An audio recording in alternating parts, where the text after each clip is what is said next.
Oke, selamat pagi teman-teman semua yang sudah hadir hari ini di acara Sales Clinic kita. Hari ini sebenarnya di flyer yang sudah disebar itu kan sebenarnya yang jadi speaker adalah Pak Heri ya, dan juga hostnya adalah Natalia ya. Tapi mereka berdua kebetulan lagi ada halangan ya. Artinya mereka punya kegiatan lain yang tidak bisa ditunda. Jadi terpaksa mereka tidak hadir ya. Jadi saya gantikan. Tapi saya garansi teman-teman semua, apa yang saya sampaikan hari ini tetap masih dalam koridor seperti tema kita, cara efektif menjual panin dwiguna proteksi. Karena belakangan ini kan teman-teman kita sudah mulai rame jualan dwiguna proteksi yang membuahkan hasil. Artinya produk ini gampang dijual. Waktu launching saja bulan lalu itu yang menolong sampai omset kita lumayan penutupan tahun. Jadi awal tahun ini kita juga enggak mau kecolongan, kita punya kesempatan untuk jualan dwiguna proteksi dengan memanfaatkan bonanza. Bulan 1 ini ada bonanza. Jadi kalau bisa teman-teman manfaatkan waktu untuk produksi sebanyak-banyaknya. Sebenarnya dwiguna proteksi ini gampang jual case besar. Setelah gampang jual case besar, sebenarnya kalau case kita besar nggak butuh bonanza. Ya kan? Ya kan? Tapi kita dikasih lagi bonanza. Jadi jangan sia-siakan kesempatan ini, teman-teman. Ya. Nah, jadi berhubung karena ada beberapa teman yang sudah closing lumayan besar ya. Ini kayaknya kalau kita dengar closingan teman-teman, kalau closing dwiguna itu biasanya di atas 100 juta per tahun preminya. Kenapa? Karena cara jualannya memang gampang. Kenapa bisa menjual dengan cara yang gampang dwiguna ini? Karena produk ini memang gampang, simple. Kita tidak perlu sampai training, sampai jelimet seperti unit link. Cara pemotongan biayanya bagaimana, ya kan? Terus kalau nasabah nanya, tahun ke-10 uang saya segini, kalau misalnya nggak tercapai segini, apakah saya harus bayar lagi? Wah itu kita harus pintar jelasin, ya kan? Unit kita invest kemana, ya kan? Kita katakan saham apa aja, terus kita tanya lagi leader kita, Pak equity kita taruh saham di mana gitu loh. Akhirnya kita harus belajar banyak untuk unit link. Tapi kalau yang ini udah case-nya gede, ya kan belajarnya sederhana. Makanya hari ini judulnya cara efektif jual panin dwiguna proteksi. Saya udah siapkan slide teman-teman. Sebelum nanti saya sampaikan cara jualan efektif itu alat bantunya apa. Ya, alat bantunya apa? Karena kemarin itu ada yang closing hanya gara-gara kirim WA kalau nggak salah. Begitu dapat tabel itu diteruskan ke nasabah baca apa ini, dijelasin, nasabah mau gitu loh. Segampang itu kayak jualan deposito. Kalau Aci punya uang segini, deposito mau nggak? Kita ada bunga segini. Udah pasti gitu loh. Cici setor sekian jumlahnya, nanti pokoknya tahun kesekian sudah pasti cair sekian. Oh gitu ya, dengan tabel aja, dan itu udah bisa closing gitu. Ya sudah saya maulah katanya gitu. Kalau segampang itu, kenapa kita enggak fokus ke sini? Ya, jadi tahun ini kita benar-benar fokus ke sini. Sebelum saya sampaikan cara jualan yang efektif tadi, bagaimana memanfaatkan alat bantu yang sudah disiapkan, ya Pak Heri sudah kasih satu kayak blanko ya, semacam blanko kalau waktu kita presentasi nanti ketemu nasabah supaya bisa ada bahan bicara yang mengarah ke angka-angka ya. Itu sangat gampang digunakan, nanti saya sampaikan. Tapi sebelum masuk ke sana teman-teman, saya mau sampaikan yang jauh lebih penting ya. Tolong izinkan saya share. Jadi cara efektif jual panin dwiguna proteksi ya. Caranya begini, sebelum kita ketemu nasabah, sebelum kita coba chatting sama nasabah, sebelum kita kirim tabel ya, seperti yang teman-teman kita lakukan dan akhirnya closing, kita harus buat persiapan untuk diri kita, teman-teman. Ini saya sampaikan karena apa? Karena kalau kita nggak siapkan beberapa poin ini, saya cuma kasih 5 poin kok, nggak banyak-banyak. Saya suka angka 5 soalnya. Gampang diingat, nggak banyak juga, nggak dikit juga, cukup untuk mengcover beberapa aspek ya. Jadi persiapan. Kata orang, persiapan itu mengambil porsi 70-80%, bahkan 90% katanya. Pelaksanaannya itu cuma 10-30%. Kalau persiapannya bagus, begitu dilaksanakan, itu tinggal mengeksekusi. Mau bikin gedung juga kayak gitu. Bikin perancangannya itu lama loh.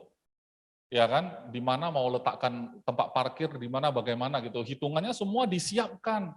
Begitu sudah persiapannya sudah matang, tinggal implementasi kok. Tinggal serahkan ke bagian lapangan. Bagian lapangan pakai itu aja. Tinggal dipakai aja apa namanya rinciannya. Pokoknya pakai spek ini aja ya. Oke, dia tinggal buat aja. Orang semua udah disurvei. Iya kan? Jadi makanya persiapan sangat penting. Oke? Saya garansi Anda kalau Anda lakukan semua persiapan ini, waktu pelaksanaan nanti sudah gampang banget. Closing itu bukan masalah, apalagi pakai produk ini. Ini spesifik bicara pakai produk ini loh teman-teman. Karena poin-poin persiapan saya ini untuk produk ini. Saya nggak bahas unit link teman-teman. Dwiguna proteksi. Yang pertama, Anda harus punya keyakinan secara pribadi. Nggak bisa leader Anda yang yakin. Harus Anda yang yakin. Yakin apa? Yakin terhadap produk ini.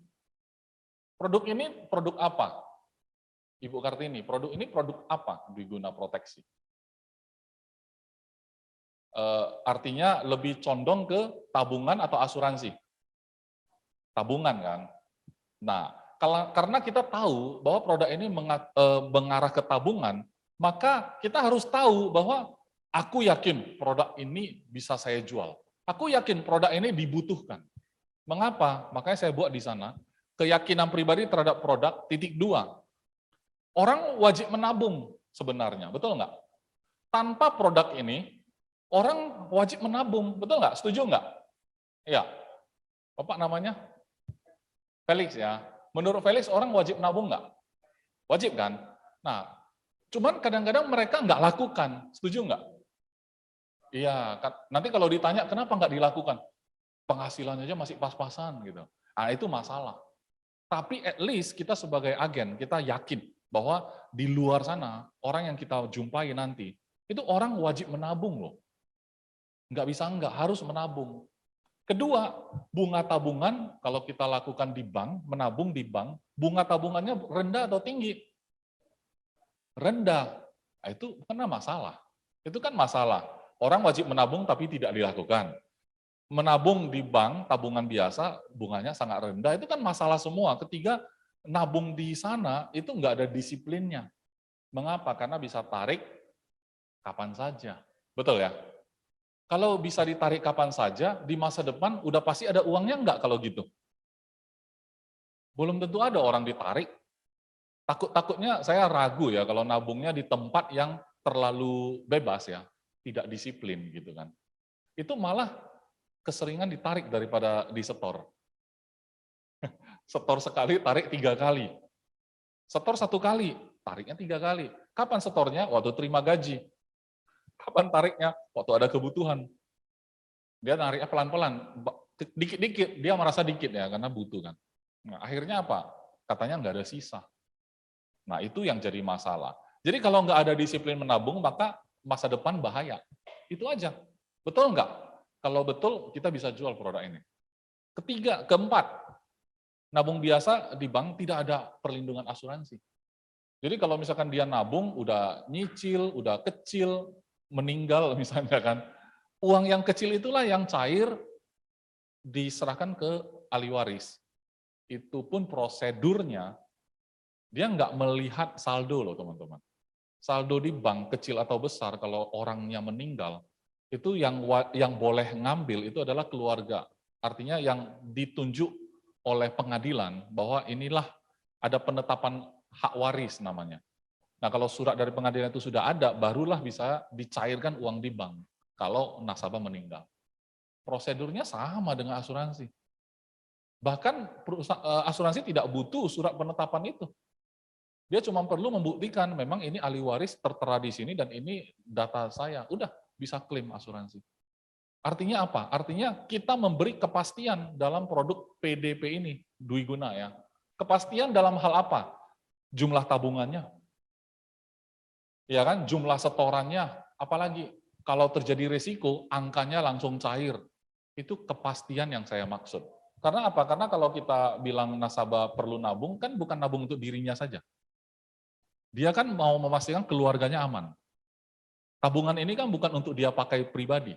Tabungan yang dia bentuk ini kan tujuannya untuk keluarga. Nah, kalau dia tiba-tiba nabung sampai setengah, meninggal dunia, maaf cakap. Berarti kan yang rugi keluarga, nggak jadi tuh angka. Nah, di sini kan dia cair ke ahli waris. Berarti apa? Berarti ada kepastian. Kalau dia bermaksud nabung untuk nanti ke depan, masa tuanya dia bisa pakai. Dia kalau nabung nanti ke depan, anaknya mau kuliah bisa pakai. Ternyata nasib berkata lain, dia ternyata nggak panjang umur misalnya. Nah, kalau dengan produk ini kan anaknya bisa tetap kuliah karena angkanya cair. Betul kan? Nah, kira-kira apakah teman-teman yakin nggak dengan produk ini? Kalau kayak gitu. Sebelum Anda punya keyakinan terhadap produk ini, Anda nggak bisa jual. Ya kan? Kirim ke orang aja ragu. Ngomong ke orang aja mau buka mulut ragu. Orang kita aja nggak yakin sama produk ini, gimana orang bisa yakin sama produk kita, orang kita aja nggak yakin. Ya kan? Cuman disinggung orang dikit aja, ini gimana kalau terjadi misalnya asuransinya nggak bisa bayar, klaimnya. Terus kita langsung gelagapan. Kenapa? Karena kita nggak yakin. Jadi kita nggak tahu cara ngomongnya, orang kita nggak yakin. Anda harus yakin bahwa kalau nasabah selesai bayar 5 tahun, tahun ke-10, pasti cair uang itu. Angkanya sudah pasti, sudah ada di polis, angkanya sudah pasti, nggak kayak unit link. Unit link itu estimasi, ya, asumsi cuti premi, asumsi loh, kata-katanya nggak salah di unit link. Tapi waktu kita ngasih tahu ke nasabah, seringkali agen itu kalau nggak canggih, kalau dia lakukan dengan PD, tapi dia nggak canggih jelasinnya, tapi PD ngomongnya, bahaya juga unit link ya. Kalau di sini Anda PD nggak bisa salah. Kenapa? Karena angka semuanya ada di kontrak. Jadi pertanyaan saya yang pertama poin persiapan ini, Anda yakin nggak terhadap produk ini? Itu dulu. Kalau poin satu ini nggak yakin ya teman-teman, pantesan waktu eksekusi di lapangan masalah terus. Ingat tadi ya, konsep persiapan 70-90%. Eksekusi di lapangan 10-30%. Waktu eksekusi banyak masalah. Kenapa? Karena waktu persiapan nggak ada. Eksekusi terus. Persiapan cuma 10%. Kata leader saya gini, saya coba lah ya, gas aja. Begitu digas, masalah gitu ya. Jadi poin pertama, Anda punya keyakinan pribadi. Ini bukan keyakinan leader Anda. Tapi Anda pribadi harus yakin sama produk ini. Setuju ya? Oke, next. Kita harus memahami cara kerja PDP ya teman-teman. Jadi nanti kalau kita nggak ngerti, kita kirim aja tabel ya kan, nasabah berminat loh, nasabah berminat misalnya. Dia nanya, ini kalau saya bayar 5 tahun, udah pasti? Ya, nggak tahu cara kerjanya, maksudnya nggak ngerti produknya. Ya kan nasabah dari yang berminat jadi nggak berminat, ngelihat cara kita jawabnya aja nggak ngerti gitu loh. Jadi kita harus paham apa itu produk. Produk ini apa? Cara kerjanya gimana? Kita bisa pilih mau setor 5 tahun untuk perlindungan 10. Mau setor 8 tahun boleh nggak? Saya nggak tulis ya, saya tulisnya 5 atau 10 kan. Sebenarnya 8 bisa. Makanya saya sengaja buat seperti ini, bolong ya, nggak terlalu lengkap kan informasinya. Supaya Anda cari tahu, supaya Anda paham cara kerjanya. Bayar 5 tahun, proteksi 10 tahun, bisa? Bisa. Bayar 5 tahun, proteksi 15 tahun, bisa? Bisa. Bayar 5 tahun, proteksi 20 tahun, bisa? Bisa. Bayar 8 tahun, proteksi 20, bisa? Bayar 8 tahun, proteksi 20. Nggak bisa. Makanya harus kita paham ya. Untuk yang bayar 8 tahun, hanya bisa pilih proteksi 10. Jadi kita anggap aja nggak ada pilihan itu dah, supaya nggak usah pusing ya. Makanya nanti alat bantu penjualan kita pun kita nggak ada cantumin yang 8 tahun sih. Jadi kita fokus aja, karena kemarin Pak Ciko pun ngomong kok, waktu dia kirim nasabahnya itu untuk UP 2 miliar, preminya kan 290 juta lebih. Itulah yang closing, lucu kan? Dia kirim yang itu, itulah yang closing. Makanya kita sengaja mengarahkan, ya udah angkanya 2 miliar UP-nya, bayarnya 5 tahun, kita arahkan aja langsung gitu loh. Jadi gitu ya teman-teman ya. Kita harus paham cara kerjanya. Jadi teman-teman paham nggak cara kerjanya? Kalau nggak paham, tanya leader Anda tentang produk ini dulu, ya kan? Tapi gampang paham loh produk ini. Gampang sekali. Pokoknya setornya wajib 5 tahun. Ini kata wajib harus diperhatikan ya teman-teman. Jangan sampai gini, nanti dia pikir, loh kan kamu bilang deposito. Aku setor 3 tahun. Ya udahlah kan uangku ada di dalam. Udah 3 kali aku setor. Sekarang aku butuh dana, aku mau tarik. Anda nggak tahu cara kerjanya pula. Anda tanya leader, Pak, nasabah saya udah setor 3 tahun, dia mau tarik Pak, butuh uang, udah nggak bisa ditunda. Begitu dilihat nilai tunainya, kacau. Dia setor 3 kali. Sudah 300 juta dia setor. Mau tarik tinggal 20 juta misalnya. Apa nggak berantem itu nanti? Berarti kan kita nggak paham cara kerja. Artinya apa? Wajib setor 5 tahun. Wajib proteksinya 10 tahun misalnya. Kalau dia pilih itu, wajib selesain. Kalau dia nggak selesain sesuai skema, dia pasti rugi gitu loh. Kita harus baik-baik ngomong. Tapi kalau dia sesuai skema, dia untung banyak. Udah dapat proteksi, bunganya tinggi gitu loh. Ya, agennya juga senang karena nasabah selesaikan sesuai dengan schedule ya. By the way, teman-teman di sini ada yang mau tanya enggak tentang PDP, cara kerjanya gimana nih? Paham ya? Simple aja kok. Cara kerja PDP khusus produk ini sangat simple. Kalau produk lain saya nggak berani garansi ya, simple. Yang ini saya garansi simple. Setor 5 kali, tungguin saja. Pokoknya akhir tahun ke-5 dapat duit, akhir tahun ke-10 dapat duit, selesai, tutup. Masa sesimpel itu kita nggak paham juga. Jadi saya rasa poin 2 tidak jadi masalah. Ya, saya next ke poin 3 ya. Teman-teman harus persiapin secara mental teman-teman bahwa nanti mungkin setelah prospek, walaupun produk ini gampang dan menguntungkan, tetap saja ada nasabah yang objection, keberatan, tidak mau. Dan Anda harus siap bahwa keberatan itu cuma 4 kok. Dari dulu produk apapun, 4 aja masalahnya. Mau jual panci, mau jual vitamin, tetap aja ada yang nolak. Ya kan? Ngasih duit ke orang aja, orang bisa tolak. Kartini kalau malam ini datang ke rumah saya ketok pintu, Pak Is, ya, tolong buka pintu Pak. Kenapa Kartini malam-malam datang ke rumah? Enggak, saya mau antar duit 10 juta. Kenapa Kartini? Pokoknya saya mau antar duit ke Pak Is 10 juta. Saya pun belum tentu mau terima. Saya pasti curiga dong, kok tiba-tiba nggak ada angin, nggak ada hujan, kok antar duit 10 juta? Pasti ada apa-apanya ini. Kan gitu, kan saya curiga. Artinya apa? Titik 2, tidak percaya. Ya kan? Sampai antar duit aja orang bisa tidak percaya kok. Jadi wajar dong kalau saya prospek orang, dia bilang, saya tidak percaya, saya tidak ada uang, saya tidak mendesak mau masuk beginian, saya tidak butuh yang namanya menabung misalnya. Itu kan nasabah apa ya, sudah biasa itu ngomong kayak gitu. Kalau itu pun Anda belum siap, ya kan? Nanti waktu eksekusi di lapangan pantesan up and down motivasinya. Pantesan di lapangan baru ditolak dikit langsung udah mundur. Kenapa? Ternyata belum siap. Bahwa dia kaget bahwa nasabah tiba-tiba ngomong tidak percaya. Aduh, gimana ini saya jawab? Dia nggak percaya. Gimana? Telepon leader. Pak, gimana meyakinkan nasabah saya? Dia nggak percaya. Kan gitu. Jadi gimana handle-nya? Anda kalau sudah tahu bahwa ada 4 kategori orang menolak, maka pelajari caranya dong. Kalau misalnya dia bilang nggak percaya, gimana jawabnya? Ya kan? Cara jawab yang paling gampang adalah cari tahu dulu kenapa dia nggak percaya. Koko nggak percaya di bagian mananya. Ah, masa dia kasih bunga 5% setahun? Loh, emang menurut Koko itu tinggi banget? Saya balik aja. Itu cara saya ya. Emang menurut Koko tinggi banget 5%? Memang dia lebih tinggi dari deposito, tapi kan bukan 50%. Kan gitu. Kan bukan 20%, itu money game itu namanya.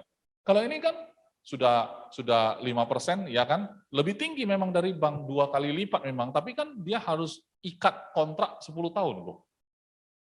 Wajar dong. Kan gitu ya. Kan dia nggak kasih Koko tarik bulan depan. Dia kan nggak boleh cair kapan saja. Dia kan kunci, lock tabungan ini 10 tahun. Wajar dong dia kasih lebih tinggi kok. Nah, itu cara jawabnya.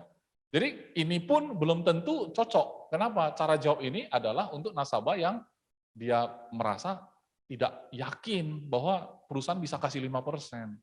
Kalau itu keberatannya, ya ini jawabannya. Tapi kan belum tentu keberatan nasabah itu. Paham ya?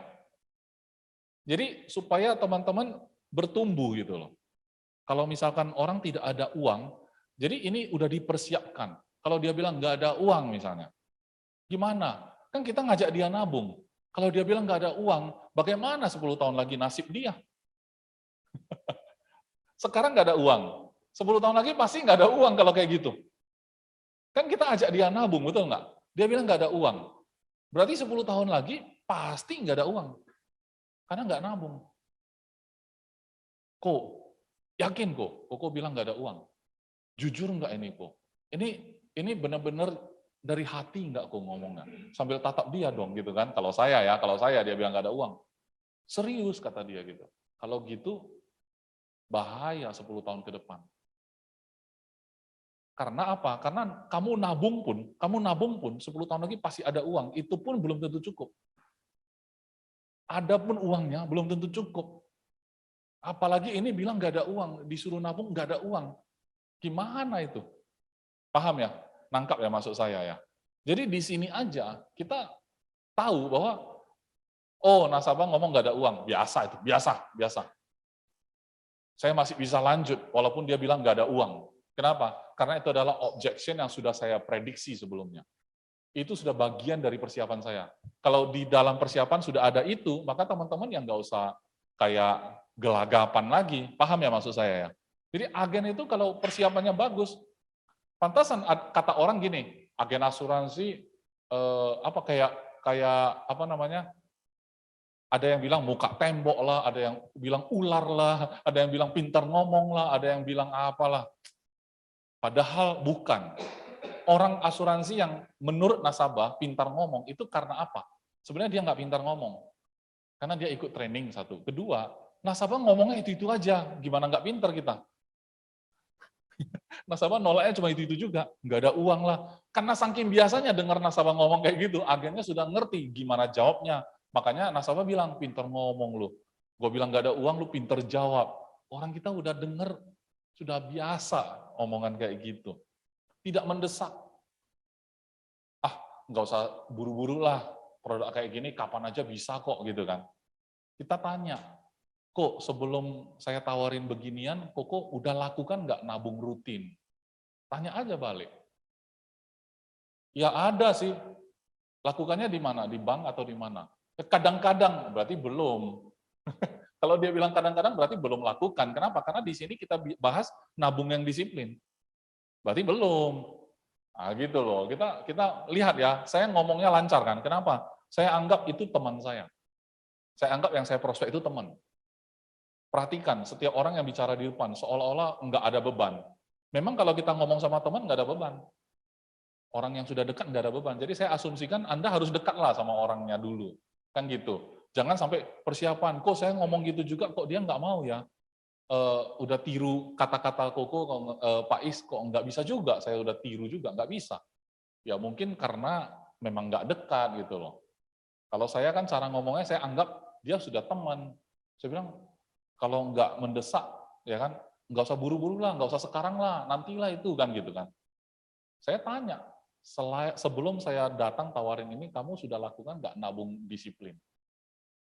Ada, kadang-kadang, berarti belum. Kan kadang-kadang, ini kan saya bilang disiplin. Nah, di situ kita mempererat hubungan. Nampaknya bercanda, tapi poinnya ada.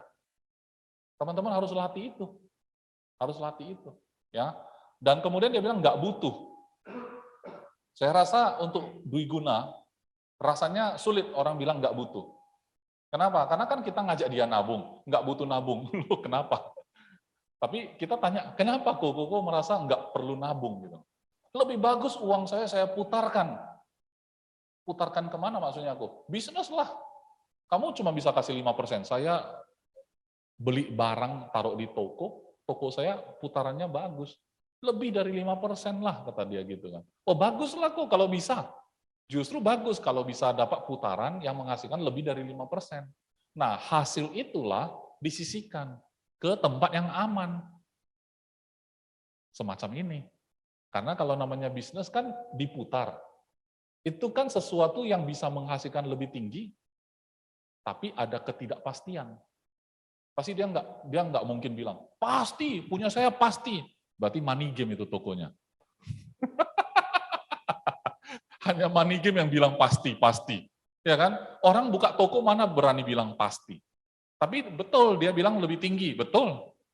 Orang saham juga lebih tinggi. Equity lebih tinggi. Betul, saya malah bilang unit link bisa lebih tinggi. Tapi kan nggak pasti. Betul nggak? Tapi di sini pasti. Jadi karena kamu punya putaran yang tinggi, lebih dari bunga bank, tapi karena tidak pasti, maka waktu menghasilkan itu ingat sisihkan ke tempat yang pasti. Supaya nanti 10 tahun lagi kalau dana ini mau dipakai, tinggal pakai, nggak ganggu lagi yang di toko. Paham ya teman-teman? Ini cara ngomong ya supaya orang merasa tidak butuh, merasa tidak apa namanya lebih lebih lebih untung putar di bisnis gitu kan. Nah itu kita bisa handle. Itu 3 poin ya. Oke. Nah saya persiapan keempat. Nah setelah 5 persiapan saya masuk ke bagaimana cara menggunakan brosur yang kita sudah buat ya. Nanti kita akan cetak secara massal supaya teman-teman bisa pakai brosur itu. Ya. Yang keempat itu kan tadi yang pertama saya bilang keyakinan terhadap produk kan. Yang keempat ini lebih penting lagi dari yang nomor 1.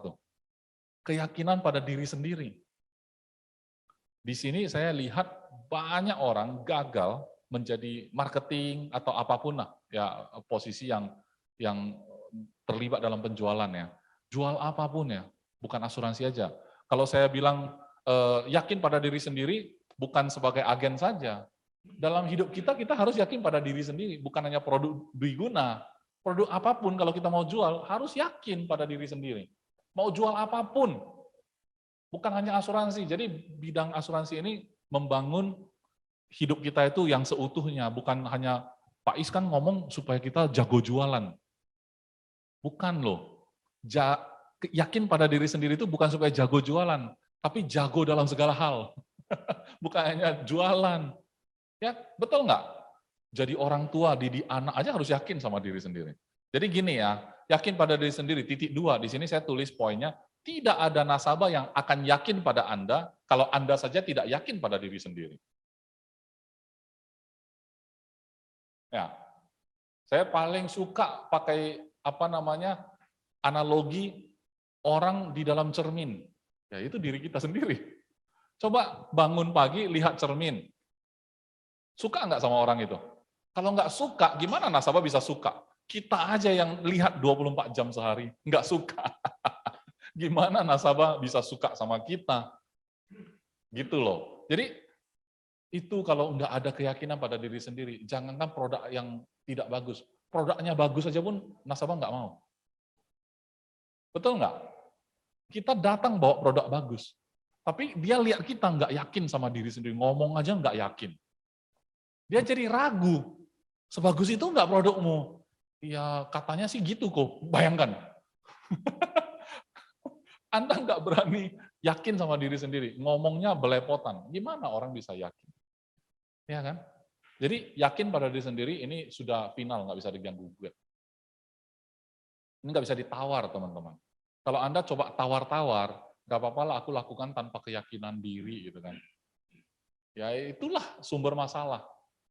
Ya, nanti kita gagal di semua area teman-teman, bukan hanya penjualan. Semua area karena nggak yakin. Oke, yang terakhir Anda harus paham cara menjelaskan yang simple. Nah, poin terakhir akan mengantarkan saya untuk menjelaskan ke teman-teman cara menggunakan brosur. Cara menggunakan brosur yang sudah disiapkan oleh teman-teman. Dalam hal ini tentu kita tahu ya, kan kita M3 sudah punya chairman dan tim.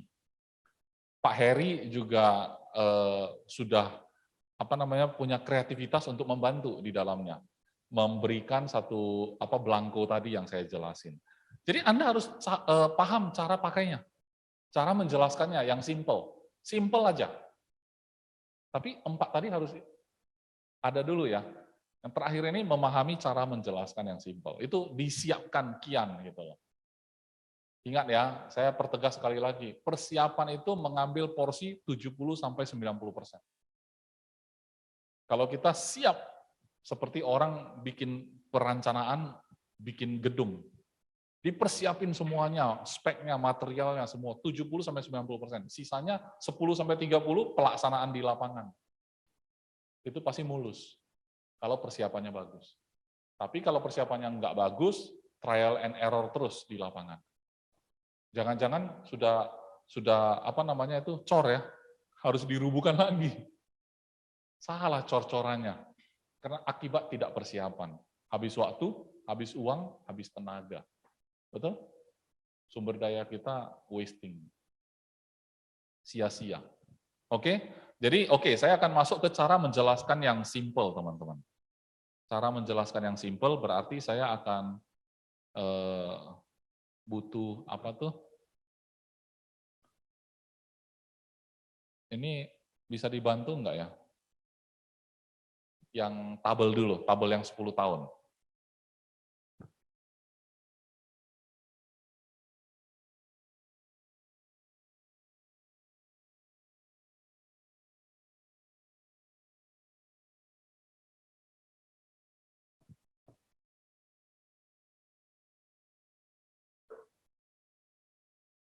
Sudah?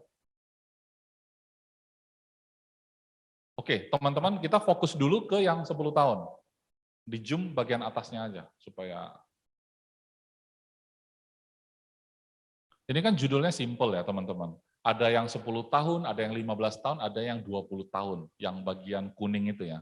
Jadi teman-teman waktu nanti buka, kan foldernya seperti apa brosurnya itu kayak kertas A4 dilipat 2. Begitu dilipat dia kayak buku lah dengan 4 halaman, betul nggak? Cover depannya itu langsung yang ini. Cover depannya langsung nampak ini, karena ini adalah pusat penjelasan kita. Ya, karena kita mau fokus ke yang 10 tahun supaya gampang. Tapi kalau ada ketemu nasabah yang punya kebutuhan, karena terlalu muda dia orangnya masih muda banget. Jadi kita bisa tarik lebih panjang sebenarnya proteksinya, 15 tahun. Cairnya agak lama, nggak apa-apa, tapi dia setornya lebih ringan. Gitu. Nanti kita lihat bedanya. Apalagi yang lebih muda lagi, kita kasih 20 tahun boleh. Itu di halaman 2 dan 3-nya. Nanti halaman 4-nya itu adalah yang kita perlu belajar untuk isi, ya. Waktu jelasin ke nasabah. Jadi tolong pahami dulu ini apa sih gitu loh ya. Nanti kita lihat di yang 10 tahun ini ditulis di sana manfaat hidup itu total tahapan 2 miliar. Tahapan tahun kelima katanya 200 juta. Itu sama dengan 10% sebenarnya. Tahapan tahun ke-10 itu 1,8 M. Totalnya ya 2 miliar. Gitu loh teman-teman. Nah, jadi usia yang bagian merah itu usia tertanggung. Jadi siapa yang jadi tertanggung itulah acuannya. Kadang-kadang ketemu nasabah yang usianya sudah cukup lumayan ya, misalnya 60-an. Kalau 60-an kan dia harus setor 300 berapa tuh? 316 itu yang paling bawah tuh. Yang paling bawah 316 juta 300 ribu rupiah. Padahal kalau masih muda cukup dengan enggak sampai 300. Kan begitu. Nah, kalau mau karena tujuannya hanya nabung kan dia enggak terlalu peduli ya. Yang dilindungi pakai nama siapa ya? Ya udahlah pakai nama cucu aja lah, boleh juga. Pakai nama anak lah, boleh juga. Tapi dia yang pemegang polis, dia yang cair dana nanti. Asumsinya sehat lah ya, asumsinya sehat. Tapi kalau asumsinya tidak sehat, berarti yang tertanggung itu yang dilindungi. Nanti akan timbul pertanyaan, jadi pemegang polis yang meninggal gimana? Nah, kalau dia butuh, ya udah pakai nama dia, bayarnya lebih tinggi. Ya, agennya lebih untung, bayarnya lebih tinggi. Karena gini, semahal-mahalnya yang 316 juta, kalau kali 5 kan nggak sampai 1,6 ya. Bisa bantu nggak, Wir? 316,3 kali 5. Nah, 1581 kan. Total ambil kan masih 2 miliar, masih untung kok. Artinya kalau dia mau pakai nama dia nggak apa-apa. Nggak apa-apa. Cuman kan siapa tahu ada nasabah yang bilang, aku nggak butuh-butuh proteksinya, aku butuh tabungannya. Nah, lumayan dia pakai nama cucu, silakan. Lebih ringan setorannya. Berarti kan dengan kata lain bunganya lebih tinggi gitu ya. Kalau setorannya lebih ringan, uangnya akhirnya sama, berarti kan bunganya tinggi jadi. Paham ya? Nah, jadi itu ya teman-teman ya. Ini cara lihatnya seperti itu. Nah, di sebelah kanan itu kan ada tulisan keuntungan pasti 550 juta. Ini kan lebih kurang, teman-teman. Karena tadi kalau yang pakai asumsi umur 60 memang betul ya 1, hampir 6 ya. Kalau 1,6 kan berarti kan 400 juta aja keuntungannya, bukan 550 lagi. Nah, 418 juta kalau umur 60. Jadi di sini keuntungan pasti kok tulisnya 550 Pak Is. Nanti nasabah tuntut loh. Nggak usah sampai seribet itu. Kalau nasabah bilang, ini pasti 550 juta. Anda jawabnya apa? Pasti untuk umur tertentu. Karena gini, bisa lebih. Nah, supaya pasti, coba minta KTP dulu. Langsung aja. Kalau nasabah nanya, saya gituin. Untuk apa? Supaya saya hitungin umur berapa. Gitu loh. Setelah dapat umur, saya buatin proposal, nampak preminya kok. Langsung. Gitu loh. Nah, angka itu udah pasti langsung. Pakai umur kamu aja langsung. Coba pinjam KTP. Fotoin aja langsung ke handphone. Ya kan? KTP-nya. Terus hitungin umurnya. Ternyata 40 umurnya. Wir, misalnya 40 ya Wir. Berarti kan ini kan di sini 290 juta. Coba di zoom. Yang umur 40. 290,3. Coba kali 5.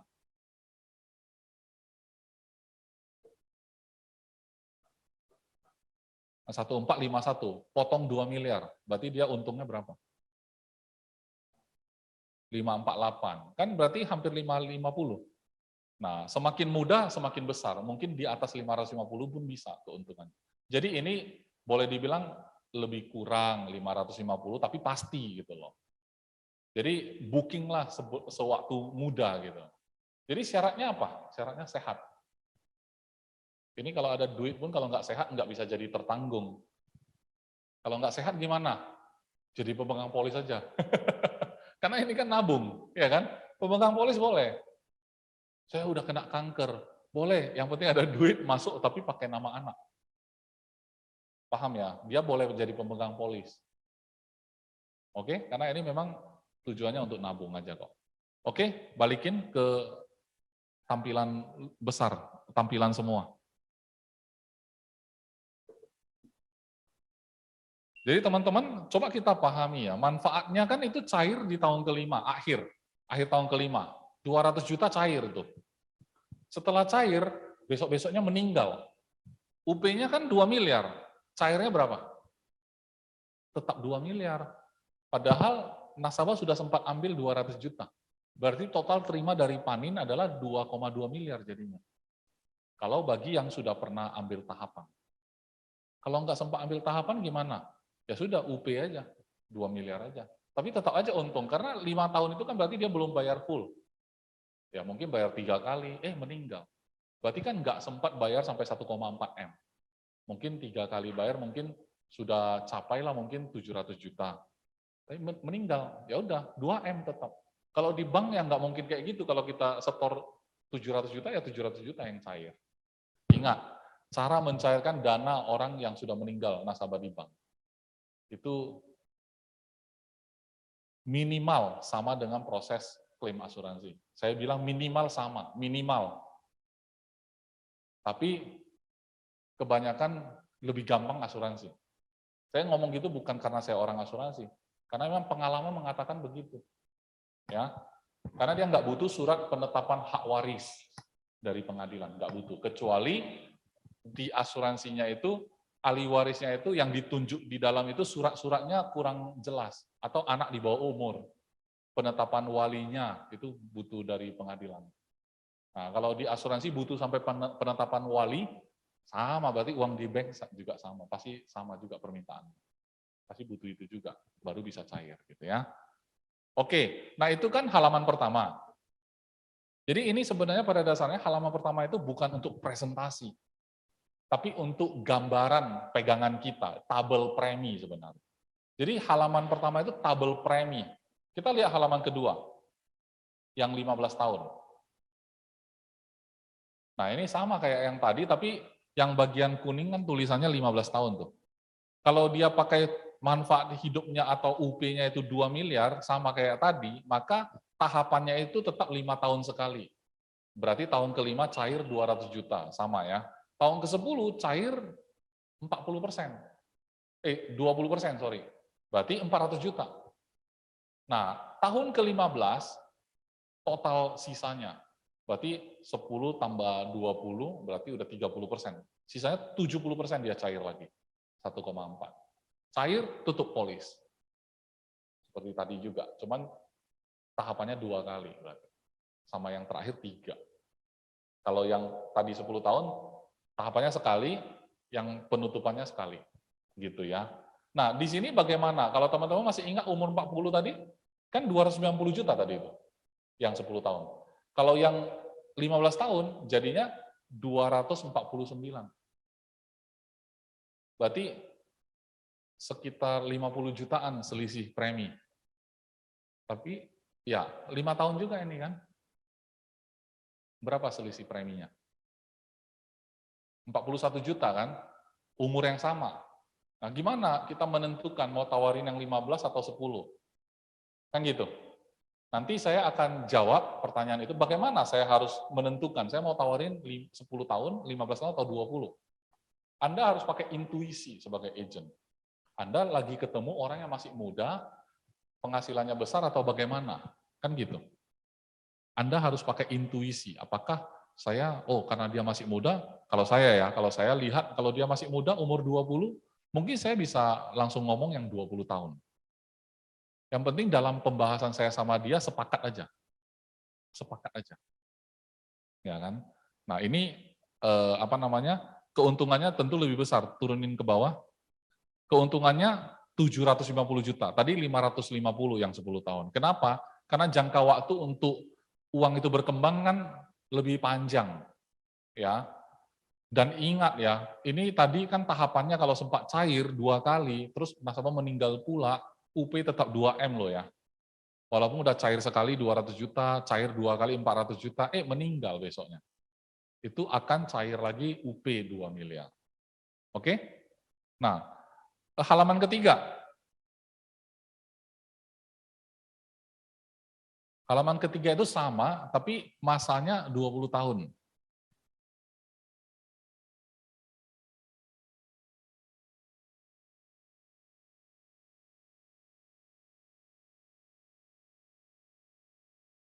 Ya, tetap 2M ya.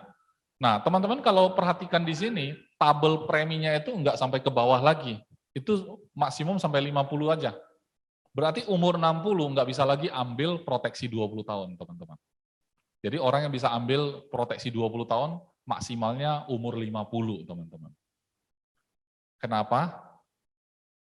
Karena enggak mau, sampai dia lebih dari 70. Jadi kalau dia umur 60 masih diizinkan ambil proteksi 20 tahun, ini proteksi sampai 80. Jadi ini maksimal 70 sebenarnya dibatasin, makanya umur 50 lah maksimal untuk ambil proteksi 20 tahun. Nah kalau yang di sini, manfaatnya itu 3 kali cair ya. 5 tahun, 10 tahun, 15 tahun cair lagi. Sisanya di tahun 20. Gitu. Jadi keuntungan pastinya 850 juta. Tapi yang menarik di sini teman-teman, ya kan, keuntungan pastinya itu kenapa bisa lebih besar? Karena sekali lagi ya, balik lagi ke waktu yang masih ada untuk uang itu berkembang. Kemudian, uang ini tidak harus tunggu 20 tahun baru cair semua kan? Betul nggak? Uang ini kan cair setiap 5 tahun, walaupun belum full. Dan uang yang cair di periode tahapan, kira-kira teman-teman ada ide nggak mau diapain sama nasabah?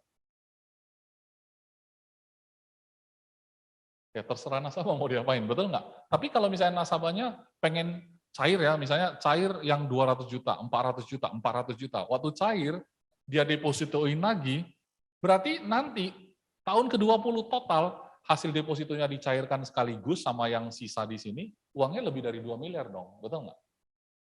Iya kan? Nah, itu mau sekalian dipakai di 20 tahun ke depan, silahkan, uangnya pasti lebih banyak. Jadi intinya adalah semakin panjang periode yang dia pilih, maka uangnya berkembang lebih lama dan lebih banyak. Nah, preminya bagaimana? Umur 40 balik lagi. Tadi 24 sekian ya. Nah, sekarang 232. Berarti selisih belasan juta. Tetap 5 tahun loh ya setornya. Tapi lempar yang lebih panjang, maka preminya turun. Lempar lebih panjang, preminya turun lagi. Berarti yang paling singkat, yang preminya paling besar. Betul ya? Kenapa? Karena 2M-nya langsung cair di waktu yang lebih singkat. berarti setorannya harus dinaikkan. Itu aja hukumnya. Ya. Simple ya. Jadi 3 halaman pertama adalah pegangan agent untuk acuan saat ketemu nasabah, begitu tahu dia umur berapa, sudah tahu angka preminya berapa. Itu fungsi 3 halaman pertama. Sekarang saya mau masuk ke halaman keempat. Ini adalah puncak presentasi kita sama nasabah. Oke? Ini sebenarnya hasil karya Pak Heri ini. Nah, ini adalah coretan-coretan yang nanti di brosur itu tulisan tangan ini nggak ada. Teman-teman coret aja seperti ini, ya. Tulis aja nama nasabah itu dengan nama dia langsung, ya. Misalnya Mr. Iskandar, tulis aja. Kalau saya sih pengalaman jadi agen asuransi ya. Kalau sesuatu yang bisa kita tulis-tulis kertas, saya suka tulis terbalik. Karena seringkali kita ketemu nasabah dalam kondisi saling berhadapan. Mungkin dia buka toko ya, mejanya di sana, saya duduk di sini, seberang. Jadi saya suka putar kertasnya, saya tulis tangan terbalik. Dulu kan kalau orang presentasi itu harus pintar coret-coret. Waktu sebelum ada laptop, ya, sebelum ada tablet, tulis terbalik lah ya. Waktu dulu itu saya latih waktu saya kuliah. Dosen ngajar di depan, saya melamun ya, main-main sama teman. Jadi belajar tulis terbalik, saya nggak tahu ternyata itu kepake waktu menjalani bisnis asuransi. Oke, intinya adalah nggak bisa tulis terbalik, nggak apa-apa juga. Tulis aja langsung nama nasabahnya. Oke? Nah, jumlah simpanan yang akan Anda bentuk, yang Anda akan bentuk. Jumlah simpanan yang Anda targetkan, kira-kira gitu ya maksudnya. Saya pasti nanya, kalau saya kalau pakai form ini, saya tanya nasabah. Misalnya Ko Andi. Ko Andi, umurnya kalau nggak salah kemarin berapa kok? 30, oh 30, oke. Kalau saya tanya, Ko Andi, kalau misalkan Koko umur 30 hari ini, kalau saya tanya usia pensiun yang ideal berapa menurut Koko? Oh, lebih cepat, lebih bagus lah, pensiun muda kan gitu kan. Paling cepat umur berapa? Misalnya dia bilang, kan 30 nih, dia bilang 40 kalau bisa udah pensiun, berarti 10 tahun. Saya tahu jangka waktunya 10 tahun. Berarti 10 tahun lagi perlu ada angka berapa supaya bisa pensiun? Nah, inilah jumlah yang dimaksud.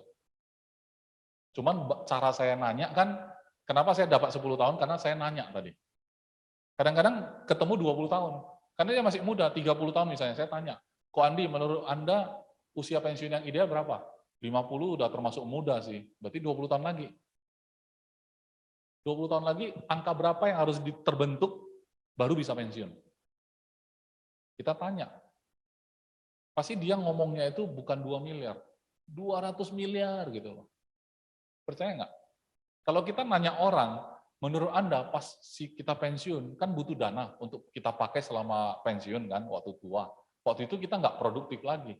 Menurut kamu harus ada simpanan berapa baru cukup untuk kita pensiun? Kalau Anda ditanya gitu, angkanya besar atau kecil? Menurut Felix, besar pasti. Kalau kita tanya gitu, pasti maunya besar. Nah, angka besarnya tiap orang kan beda-beda. Ada yang bilang 1M pun sudah besar. Kalau saya bilang sih terlalu kecil kalau 1M. 20 tahun lagi loh. Ya kan? Jadi berapa besarnya gitu loh. Kalau dia bilang 100M, udahlah, happy-happy lah kita. Kenapa? Nanti bakal dia pasti nggak sanggup. Kenapa? Karena kata orang nafsu besar tenaga kurang. Sebenarnya ini terjadi atas diri siapapun. Kenapa? Karena pasti orang mikir, kalau Anda suruh saya milih, saya mau milih yang besar dong. Tapi disuruh lakukan sesuatu, take action. Kayak agen juga gitu ya. Mau kejar apa nih PwC? Oh, yang paling long trip lah kemana? Oh, tahun depan kita ke Amerika. Oh, saya mau capai Amerika, saya mau beli rumah, saya mau ganti mobil. Begitu disuruh ketemu nasabah, 10 orang per hari. Oh, nanti dulu lah. Gitu loh ya. Nasabah juga gitu, dia mau 100M gitu kan. Nanti dihitungin. Nah, ini kebetulan kan Pak Heri bikin contoh ya yang 2M. Katakan dia bilang 2M lah gitu loh. Nah, kalau saya hitungin kok, nah baru pakai tabel tadi. Ya kan? Kebetulan ini Pak Heri ketemu yang 20 tahun nih. 20 tahun jangka waktunya, ya, bukan 10 tahun. Maka dia akan intip tuh halaman yang 20 tahun halaman ketiga. Kan gitu, intip lah dia. 2M, ya kan?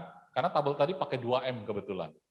Teman-teman jangan kayak Kalau dia mau 1M gimana? Telepon leader. Berarti nggak ada persiapan. Di tabel 2M, nasabah mau 1M, gimana? Bagi 2 loh.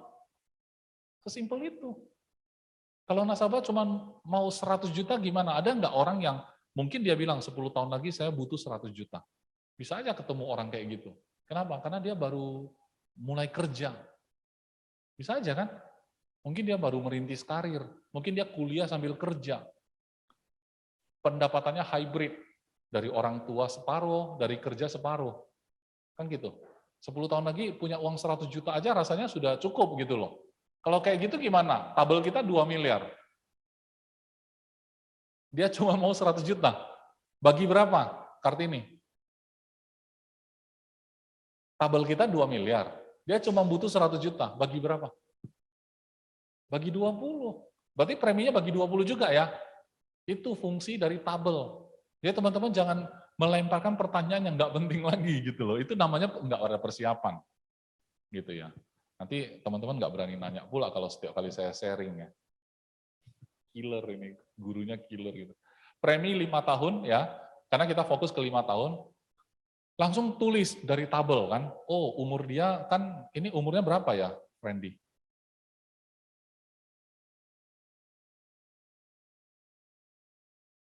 Coba lihat di tabel nomor halaman 3 ya. Di sini saya ada 227 227 6227 08. Oh.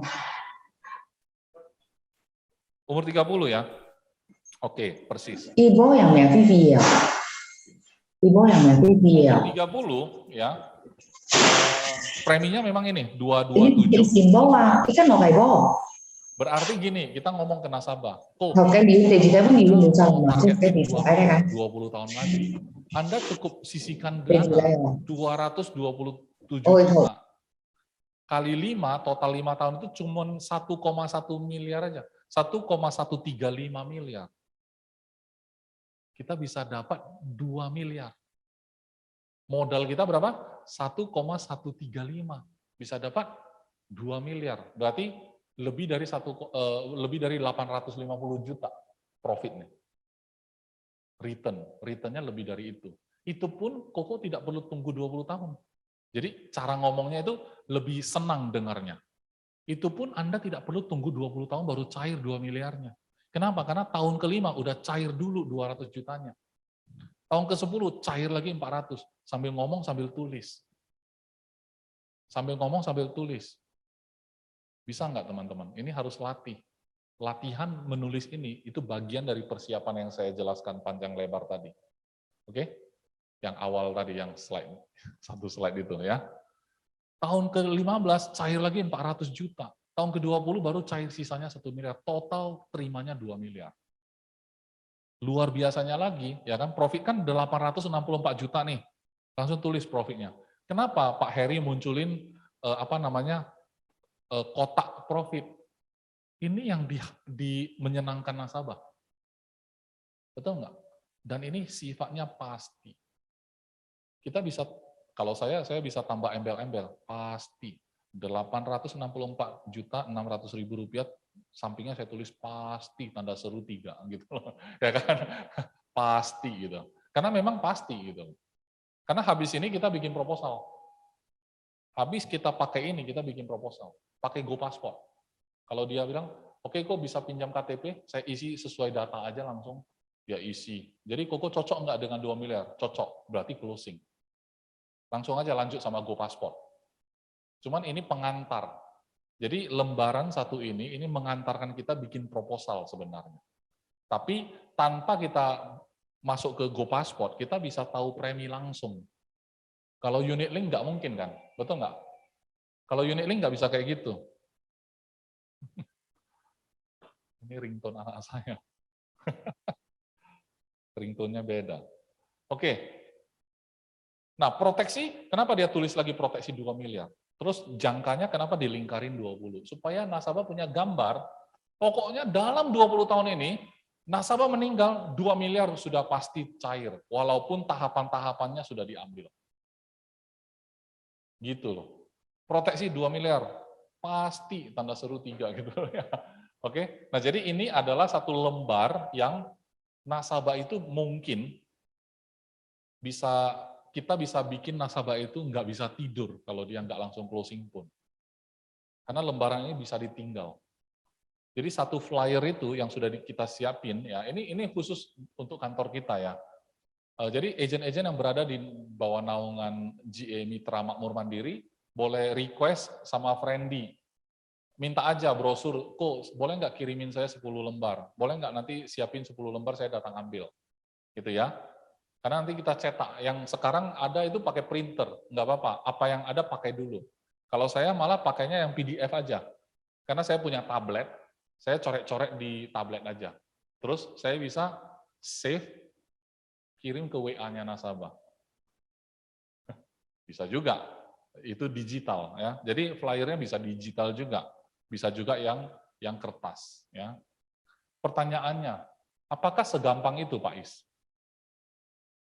Jawaban saya, buktikan sendiri. Karena saya lihat marketing bank gitu juga. Pertanyaannya, kok mereka bisa bawa-bawa kertas ya kan, isinya apa? Brosur apa itu? Nabung sekian, kunci 5 tahun, kunci 10 tahun, hadiahnya iPhone. Bunganya nggak usah bahas. Itu profit 864 juta, mau berapa iPhone? Mana beli aja. Karena kalau dengan nabung seperti ini di bank, karena bunganya rendah, nggak bisa. Profitnya nggak bisa segitu. Kalau mau capai 2M, tabungannya nggak bisa 1,1. 20 tahun, nggak bisa. Minimal harus 1,5 M itu. Pengaruh apa? Pengaruh bunga. Kalau bunga selisih 1% aja, tapi jangkanya 20 tahun itu besar loh. Semakin besar angka yang kita angka yang kita setor, selisih 1% langsung terasa. Tapi kalau tabungan 10 juta ya nggak terasa lah. 10 juta bunganya besar pun nggak besar jumlahnya, rasanya kecil aja, ya kan? Apalagi selisihnya cuma 1%. Uang berapa? 10 juta. Udahlah, nggak masalah kalau itu. Tapi kalau angka besar, ya selisih 1% ya berguna gitu loh, ya kan? Selisihnya lumayan gitu loh. Oke teman-teman, penggunaan form ini atau blanko ini, teman-teman ada pertanyaan nggak? Clear ya? Ya, yang hadir hari ini kebetulan yang terlibat bikin-bikin ini semua ya tentu nggak ada. Coba Friendly bawa ke sini, saya mau tunjukin. Ya semua nggak apa-apa. Jadi sebenarnya brosurnya itu nanti kayak gini. Saya pikir orang-orang yang terlibat dalam industri keuangan ya, antara lain bank, orang leasing ya. Gini aja mainannya, selebaran-selebaran gitu, tabel-tabel isinya ya. Ini adalah yang tadi isi-isi, coret-coret, yang saya bilang tulis-tulis terbalik atau apa gitu ya. Halaman pertama yang 10 tahun, kalau dibuka ya kan, halaman kedua dan ketiga itu isinya adalah yang 15 tahun dan 20 tahun. Udah. Satu lembar ini bisa menghasilkan penghasilan miliaran ke Anda atau tidak, tergantung Anda. Orang bank itu bawa ini juga, bawa beginian juga. Tahu nggak teman-teman, orang bank itu kalau sempat closing deposito, dia kan serahkan data semua juga, setor uang. Kalau depositonya 1 miliar, sertifikat depositonya berapa lembar? 1 juga. Lebih tebal atau lebih tipis dibanding yang setorannya kecil? Sama aja. Nilai depositonya berbeda, kertasnya sama. Jadi effort kita sama atau beda? Sama aja effortnya. Berarti sekarang tergantung apa? Tergantung nasabah yang kita jumpai dan tergantung kita yang menjumpai mereka. Anda menjumpai mereka dengan persiapan penuh yang seperti saya ngomong tadi, atau Anda datang tanpa persiapan? Karena orang bank sekalipun, walaupun dia datang pakai fasilitas kantor, tapi dia nggak tahu apa yang dia mau jelasin ke nasabah juga nggak tahu mau beli apa. Apa bisa closing? Nggak bisa. walaupun orang bank. Kan gitu. Kita orang asuransi, bedanya apa? Sebenarnya yang nggak ada beda. Datang, jelasin apa yang kita punya, terus dia merasa, wah ini gua mau nih. Udah, deal. Kan gitu. Sederhana loh. Kalau yang ini lebih gampang. Kenapa? Karena kalau yang objection 4 tadi itu, nggak percaya, nggak butuh, nggak mendesak, nggak apa lagi, nggak punya duit, ya kan? Kalau kita ngajak nabung mungkin percayanya langsung lebih tinggi. Kenapa? Karena kita datang atas nama Panindai Cilai. Kata Pak Ciko, kita tanya kemarin kan, Pak Ciko, nasabahmu nggak ragu? Ini apa nanti kayak money game? Lihat dulu benderanya. Panindai Cilai. Ya kan? Di belakangnya Panin Group ada Panin Bank gitu loh. Jadi kayaknya ya untuk industri keuangan perusahaan ini termasuk branded ya, termasuk branded. Sampai sejauh ini pun setiap kali bikin produk cukup hati-hati. Jadi saya pun punya keyakinan dengan company, saya punya keyakinan dengan produk ini. Sekarang saya punya keyakinan terhadap Anda semua yang ikut sales klinik hari ini. Pertanyaannya, kalau saya yakin, apakah bisa bikin Anda sukses? Yang bisa bikin Anda sukses, Anda sendiri yang harus yakin. Itu nggak bisa diwakilkan. Prospek ke nasabah pun nggak bisa diwakilkan. Anda yang kenal dia, Anda harus jumpai dia. Mau ditemenin? Bisa. Kurang apa lagi coba? Oh, pokoknya tahun ini kalau nggak berhasil, ya berarti udah bermasalah. Gitu ya. Kalau yang luar kota mau ditemanin agak sulit. Tapi berhubung produk ini simple, percayalah, nggak ditemanin pun bisa. Karena saya rasa orang-orang bank itu ya, mungkin waktu baru gabung, karena nggak ada pengalaman sama sekali, mungkin 1-2 kali ditemanin sama supervisor atau manajer gitu. 1-2 kali. Ya kan? Pokoknya kamu udah training ya, kamu pelajari produk, udah kamu gerak. Bekalin pakai mobil, udah.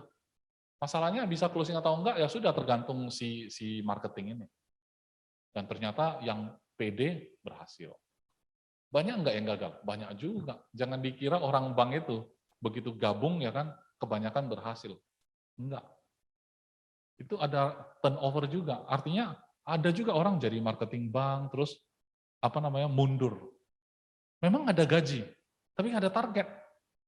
Banyak yang nggak capai. Memang banyak yang capai, tapi lebih banyak lagi yang nggak capai. Kayak agen asuransi juga sebenarnya. Ya kan? Hukum Pareto tetap berlaku ya. 20% menyumbangkan omset 80%. 80% menyumbang 20 saja. Rame-ramein ya. Di semua industri juga kayak gitu. Yang berhubungan sama penjualan semua kayak gitu. Oke, saya rasa itu aja ya, udah jam berapa nih? Oke. Cocok? Ada tambahan dari Wiri, Imelda, Bu Nurni, Bu Tio? Ya. Ya, rekrut ya. Kan kita harus kasih tahu komisinya berapa. Komisi ya. Nah, ya kan? Oh, ya. Terus orang itu tanya, ini kan deposito, kok bisa ada sudah 5% ke nasabah, komisinya kok banyak kali, apa bukan money? Oh, kalau saya ketemu calon agen seperti itu, saya tanya balik, menurutmu 15% besar ya? Komisi kan 15 nih. Ya, tapi kok produk biasa kan ya wajar, tapi kok ini kan deposito. Betul, tapi kan ini harus nggak boleh tarik. Jangan macam-macam, kasih kamu 15%, kalau nasabah nggak lanjut, 0 loh duitnya loh. Tahun pertama dan tahun kedua. Jadi ini kasih 5% betul, tapi harus selesai permainannya. Jadi sebenarnya nggak besar juga. Kenapa? Karena 15% bukan dari total. Jadi kalau kayak tadi coba tampilin yang halaman terakhir tadi yang sudah diisi-isi.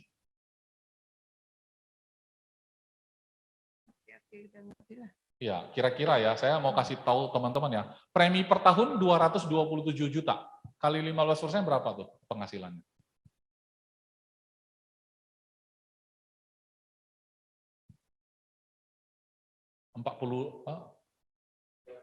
34 juta kan ya. Oke lah sama bonus semua gitu kan. Tapi tahu nggak, nasabah yang satu ini bayarnya sampai 1,1 M nanti itu 5 tahun. Jadi ya nggak seberapa. Kayak orang bank kasih apa namanya itu iPhone gitu. Tapi harus kunci 10 tahun. Gitu loh. Dan cuman bank itu memang mintanya langsung 1 M-nya di depan. Nggak pakai cicil. Terus 1 M-nya itu dikunci. Terus bunganya nggak kasih gitu besar. Cuman mungkin dia jor-joran di hadiah mungkin kali. Undian. Undian bisa dapat mobil gitu ya kalau di bank. Ya gitu-gitu aja sih sebenarnya. Jadi intinya gini, sebenarnya kompensasi yang diberikan, kita boleh bilang besar, karena kita udah tahu bahwasanya saya jual asuransi biasa 30%. Asuransi biasa, multilink. Tapi karena ini produk tradisional dan sifatnya nabung, pasti kecil, ya udah 15. Bagi kita, karena kita udah ngerti, lumayan besar juga. Kenapa? Karena closingan kita bisa gede nih. Tapi kan nggak semua agent melihat kayak kita loh. Berulang kan?